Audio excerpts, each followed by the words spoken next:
नमस्कार दोस्तों, स्वागत है आपका हमारे YouTube चैनल पर एक नई वीडियो के साथ। दोस्तों आज के इस वीडियो के अंदर हम देखेंगे किसी भी स्टॉक्स के अंदर अगर आप अपना इन्वेस्टमेंट करते हैं तो क्या आपको उस स्टॉक्स के बारे में पूरी डिटेल्स के साथ जानकारी है? क्या आप उसके फंडामेंटल एनालिसिस या फिर उसका कैश फ्लो क्या है या वो कंपनी के अंदर डेट डेप्थ कितना है, ये सारी चीज़ें की पूरी इन्फॉर्मेशन अगर आपके पास है और आप किसी भी शेयर्स या स्टॉक्स के अंदर अपना इन्वेस्टमेंट कर रहे हैं तो वाकई में आपको प्रॉफिट होगा। लेकिन अगर आपको फुल इन्फॉर्मेशन नहीं है, आपने किसी के बताए हुए टिप्स के अंदर आकर के उस स्टॉक्स के अंदर इन्वेस्टमेंट कर दिया, क्योंकि अगर आप देखेंगे कि 99% लोग जो भी मार्केट में इन्वेस्टमेंट करते हैं, बहुत से ऐसे लोग हैं जो किसी न किसी एक टिप के इंतज़ार में रहते हैं कि कौन सी अगर ऐसी टिप्स आए जहाँ पर मैं मेरा पैसा आग बंद करके लगा दूँ और उसके बताए हुए अनुसार कि अभी 2 घंटे के अंदर आपको 20% रिटर्न मिलेगा या फिर एक दिन के बाद आपको 50% रिटर्न्स मिल रहे हैं या 100% रिटर्न्स मिल रहे हैं, उस पर विश्वास करके आप अपने पैसे को इन्वेस्ट कर देते हैं। होता क्या है अल्टीमेटली, कई बार वो स्टॉक्स तुक्का मार के अंदर रिटर्न भी दे देता है और कई बार होता है कि आपके पैसे डूब जाते हैं।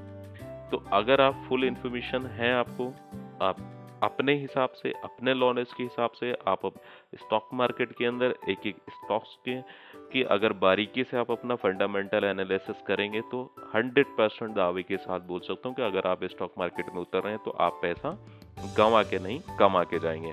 क्योंकि अगर आप इस स्टॉक मार्केट के अंदर पैसा नहीं कमा पाए तो फिर कहीं भी कमाने के ऑप्शन नहीं रहते। यहाँ पर इतना बड़ा कुआं है, अगर आपको फुल इन्फॉर्मेशन है तो बहुत अच्छी तरीके से बहुत पैसा कमा सकते हैं।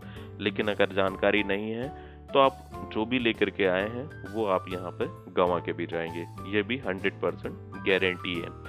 अब अगर आप देखेंगे तो स्टॉक मार्केट के फंडामेंटल एनालिसिस करने के लिए हमें किन चीज़ों की रिक्वायरमेंट होती है।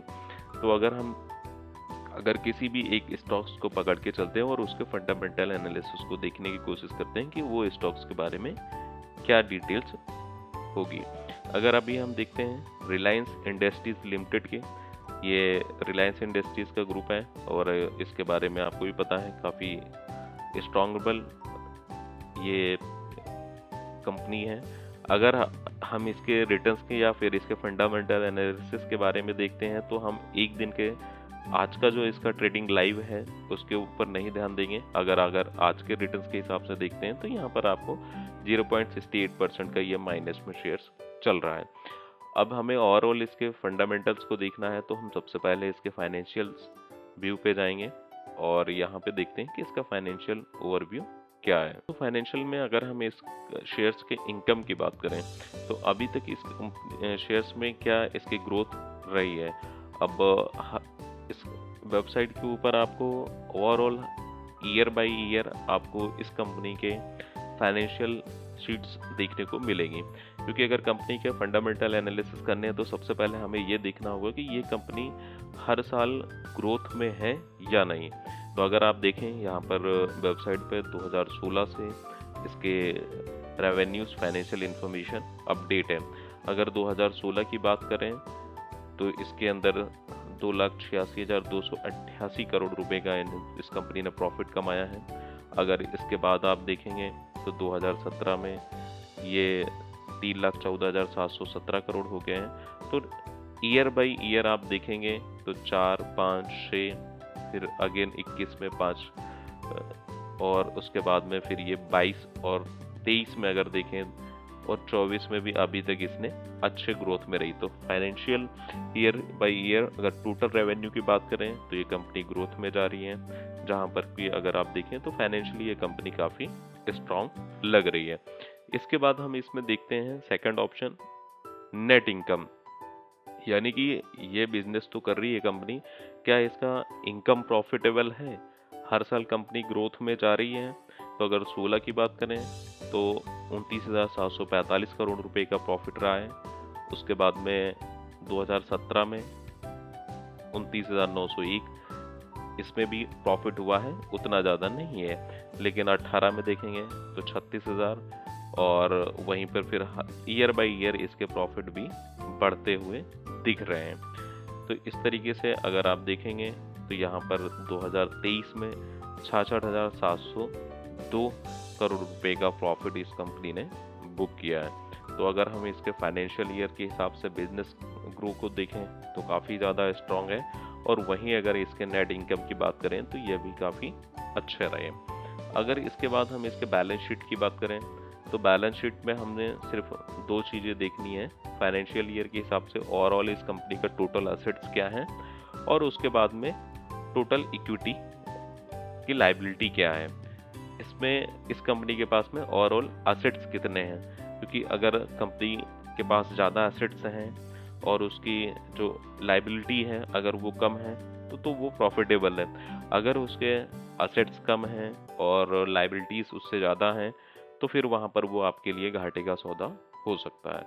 अगर इसके 2023 की बात करें ओवरऑल, अगर हम इसके अंदर देखेंगे तो टोटल एसेट्स जो हैं ये 16,05,828 करोड़ रुपए के हैं, और वहीं अगर हम इसके ओवरऑल लायबिलिटीज़ की टोटल बात करें तो टोटल लायबिलिटीज़ इसके पास में है 7,77,001 करोड़ रुपए का, यानी कि जो लायबिलिटी है काफ़ी कम है और उससे ज़्यादा डबल इसके प्रॉफिट में है।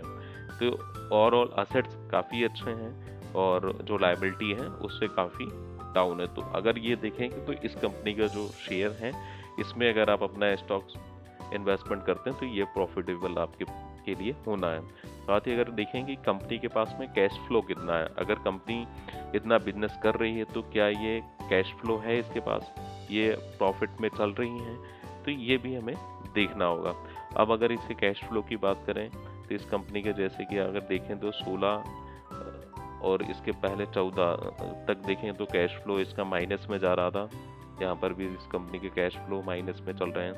उसके बाद में फिर कंपनी प्रॉफिट में 2020 में शो हुई है और उसके बाद फिर 22 में रही है और 23 में वापस से इसका कैश फ्लो माइनस में दिखा है। कैश फ्लो माइनस में तो है, लेकिन अगर इसमें देखेंगे तो इसमें कुछ चेंजेस भी हुए हैं और वर्किंग कैपिटल को लेकर के, और उसके वजह से ये कुछ यहाँ पे कैश फ्लो माइनस में दिख रहा है। लेकिन ओवरऑल अगर देखें तो कंपनी प्रॉफिटेबल है, क्योंकि ना तो उसके पास में ज़्यादा कर्ज हैं और कर्ज से ज़्यादा उसके पास में असेट्स हैं, और कंपनी की ईयर बाय ईयर ग्रोथ हो रही है। अब इसी के हिसाब से अगर आप देखेंगे तो कंपनी के स्टॉक्स की अगर बात करें तो इस तरीके से कंपनी ये हर साल ग्रो भी किया हुआ है। दोस्तों अगर हम एक नज़र अभी इस कंपनी के चार्ट्स के ऊपर देखें तो अगर आप देखेंगे तो 1 ईयर के अंदर जो इस कंपनी के स्टॉक्स हैं तो लोअर साइड 2,220 रुपये का था और हाईएस्ट अभी 3,217 रुपये का, यानी कि 25-26% का रिटर्न इस शेयर्स ने एक साल में दिया है। इसका अगर आप ग्राफ देखेंगे तो ये बढ़ते हुए क्रम में आपको दिखेगा। अगर वहीं अगर इस कंपनी के शेयर्स स्टॉक्स के 5 साल का ग्राफ देखेंगे तो वहाँ पर 172% का रिटर्न इस कंपनी ने दिए हैं। लोअर साइड में 794 रुपये का शेयर्स था 5 साल पहले, और इसके अंदर अभी जो हायर साइड दिख रहा था रिटर्न इसमें 3,217 रुपये का, तो 172% तक का इस शेयर्स ने रिटर्न दिए हैं। तो देखेंगे तो हर साल इसमें कुछ ऊपर नीचे स्टॉक्स में हुए हैं, कहीं कम भी हुआ है कहीं बढ़ा भी है, लेकिन अगर आप टोटल ग्राफ देखेंगे तो इस कंपनी ग्रोथ में ही रही है। 172% का इस शेयर्स ने रिटर्न दिए हैं पिछले 5 साल में। तो अगर आप देखेंगे तो काफ़ी ज़्यादा ज़बरदस्त इस शेयर्स ने रिटर्न्स दिए हुए हैं। तो यहाँ से आप किसी भी शेयर्स में इन्वेस्टमेंट करने से पहले उसके फंडामेंटल एनालिसिस देख सकते हैं। साथ ही उस कंपनी के अलावा जिस भी सेक्टर की वो कंपनी है उसके साथ में जो कॉम्पिटिटर हैं वो भी आपको यहाँ पर दिख जाएंगे पीयर्स के अंदर। जैसे रिलायंस इंडस्ट्रीज है वैसे ही Indian Oil Corporation, Bharat petroleum और हिंदुस्तान पेट्रोलियम भी इनके कॉम्पिटिटर हैं। तो इनकी भी डिटेल्स आपको यहाँ पे देखने को मिल जाएगी। तो दोस्तों अगर आप किसी भी शेयर्स में स्टॉक्स में इन्वेस्टमेंट कर रहे हैं तो सबसे पहले उसके फंडामेंटल एनालिसिस को ध्यान से देखें, बिना किसी बताए हुए टिप्स के आप अपने स्वेच्छानुसार देखें, उसके बाद ही आप किसी भी स्टॉक्स में इन्वेस्टमेंट करें। क्योंकि टिप्स दूसरे की हो सकती है लेकिन जो इन्वेस्टमेंट का फंड है, अमाउंट है, पैसा है, वो आपका है। तो आप अपने पैसे को सुरक्षित जगह पे इन्वेस्टमेंट करें। बाकी दोस्तों आगे भी ऐसी ही इन्फॉर्मेटिव वीडियोस देखने के लिए आप चैनल पर नए हैं तो उसे सब्सक्राइब करके बेल आइकन की बटन दबा दें, ताकि नेक्स्ट वीडियो जो इस चैनल पर अपलोड हो उसका भी नोटिफिकेशन सबसे पहले आपके पास में आए। धन्यवाद।